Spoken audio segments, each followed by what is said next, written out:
Hello student, welcome to brain booster. আজকে আমরা আলোচনা করব সায়েন্সের 10 নম্বর ক্লাস নিয়ে।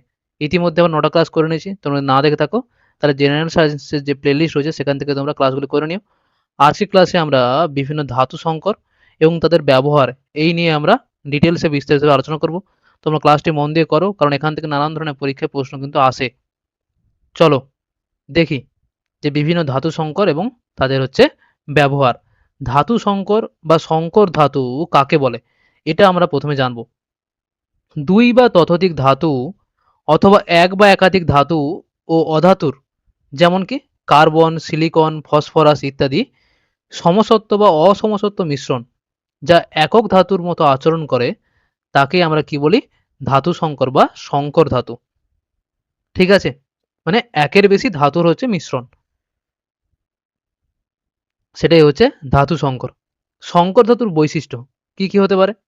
সংকর ধাতু দুই বা ততোধিক ধাতু অথবা এক বা একাধিক ধাতু ও অধাতুর সমসত্ব বা অসমসত্ব মিশ্রণ। রাসায়নিক ধর্মে সংকর ধাতু ও ধাতব, তার যে ধাতব উপাদানগুলির মধ্যে কিছুটা সদৃশ্য থাকলেও ভৌত ধর্মে এদের মধ্যে যথেষ্ট পরিমাণে কিন্তু বৈসাদৃশ্য বর্তমান। আর কি বৈশিষ্ট্য রয়েছে? 3 নম্বর, উপাদান ধাতুগুলির চেয়ে সংকর ধাতুর গলনাঙ্ক কম বা বেশি হতে পারে। সংকর ধাতু অধিকাংশ ক্ষেত্রে কঠিন হলেও তরলও কিন্তু হতে পারে। এবার কি অ্যামালগাম বা পারদ সংকর। ঠিক আছে, এটা কি? কোন সংকর ধাতুর একটি উপাদান পারদ হলে সেই সংকর ধাতুকে কি বলা হয়? অ্যামালগাম। তাহলে অ্যামালগাম বুঝতে পেরেছো কি জিনিস, বা পারদ সংকর? যে কোনো সংকর ধাতু যদি একটি উপাদান পারদ হয় সেই সংকর ধাতুকে বলা হয় কি? অ্যামালগাম। এবারে আমরা দেখব ধাতু সংকর, উপাদান তার মধ্যে কি কি রয়েছে এবং ব্যবহার। পরীক্ষা আসে যে ব্রোঞ্জ বা কাঁসা এর মধ্যে কোন কোন উপাদান বা কোন কোন ধাতু রয়েছে বলো। দেখো, এবারে দেখো, প্রথম কি পিতল বা ব্রাস, এর মধ্যে কি রয়েছে? তামা এবং জিঙ্ক।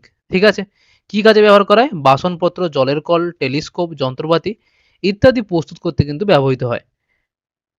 কাঁসা বা ব্রোঞ্জের মধ্যে কি আছে? তামা এবং টিন রয়েছে।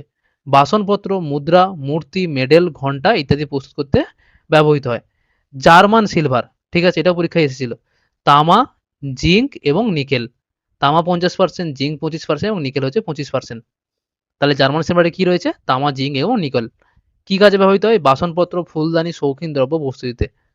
গান মেটাল, এটাও পরীক্ষা এসেছিল। এখানে কি রয়েছে? তামা, জিঙ্ক এবং টিন। ঠিক আছে, মূর্তি নির্মাণে কিন্তু ব্যবহৃত হয়। টাইম মেটাল, সীসা, টিন এবং অ্যান্টিমনি। তাহলে টাইম মেটালে কি রয়েছে? সীসা, টিন এবং অ্যান্টিমনি। ছাপার অক্ষর প্রস্তুত করতে কিন্তু ব্যবহৃত হয়। স্টেইনলেস স্টিল, স্টেইনলেস স্টিলে কি রয়েছে? লোহা, ক্রোমিয়াম, কার্বন এবং নিকেল। বাসনপত্র, শল্য চিকিৎসা যন্ত্রপাতি, মোটর ও সাইকেলে যন্ত্রপাতি প্রস্তুতে কিন্তু ব্যবহৃত করা হয়। তাহলে স্টেইনলেস স্টিলে কি রয়েছে? লোহা, ক্রোমিয়াম, কার্বন এবং নিকেল। ঠিক আছে, গুরুত্বপূর্ণ কোনগুলো প্রথমটাতে? সেটা পিতল, কাঁসা, জার্মান সিলভার, গান মেটাল এবং স্টেনলেস স্টিল। এবার কি ম্যাগনেসিয়াম।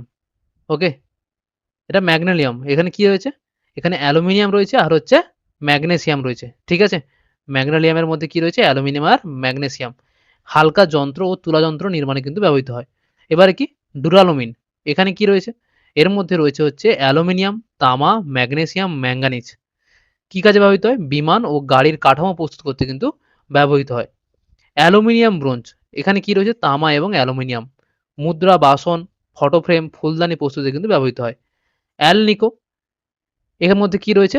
অ্যালুমিনিয়াম, নিকেল, কোবাল্ট, তামা এবং বাকিটা কি রয়েছে? লোহা। কৃত্রিম চৌম্বক তৈরি করতে কিন্তু ব্যবহৃত হয়। ডেল্টা মেটাল, তামা ও জিঙ্ক এবং লোহা। তামা, জিঙ্ক ও লোহা রয়েছে এর মধ্যে। ঠিক আছে, কি কাজে ব্যবহৃত হয়? বিয়ারিং, ভালভ, জাহাজের প্রপেলার তৈরিতে কিন্তু ব্যবহৃত হয়। ডাচ মেটাল, এর মধ্যে কি রয়েছে? তামা রয়েছে 84%, জিঙ্ক রয়েছে 16%। কি কাজে ব্যবহৃত হয়? ইমিটেশনের যে গয়না, সেই গয়না প্রস্তুত করতে কিন্তু ব্যবহার করা হয়। এবার কি ইলেকট্রন, এর মধ্যে ম্যাগনেসিয়াম এবং জিঙ্ক রয়েছে। বিমান ও মোটর গাড়ির যন্ত্রাংশ নির্মাণে কিন্তু ব্যবহৃত হয়। ঠিক আছে, এবার কি মোনেল মেটাল, তামা, নিকেল এবং টিন ঠিক আছে, অথবা লোহা। এবং কি কাজে ব্যবহৃত হয়? পাম্প, চাকার ব্লেড প্রভৃতি প্রস্তুতিতে কিন্তু ব্যবহৃত হয়। ওকে, ইনভার, লোহা এবং নিকেল।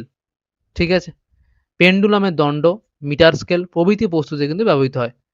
রং ঝাল বা সোল্ডার, ঠিক আছে, এর মধ্যে কি থাকে? সীসা এবং টিন। সীসা 50%, টিন 50%। ঝালাইয়ের কাজে ব্যবহৃত হয়। ঠিক আছে, ম্যাঙ্গানিজ স্টিল, এর মধ্যে কি রয়েছে? লোহা এবং ম্যাঙ্গানিজ।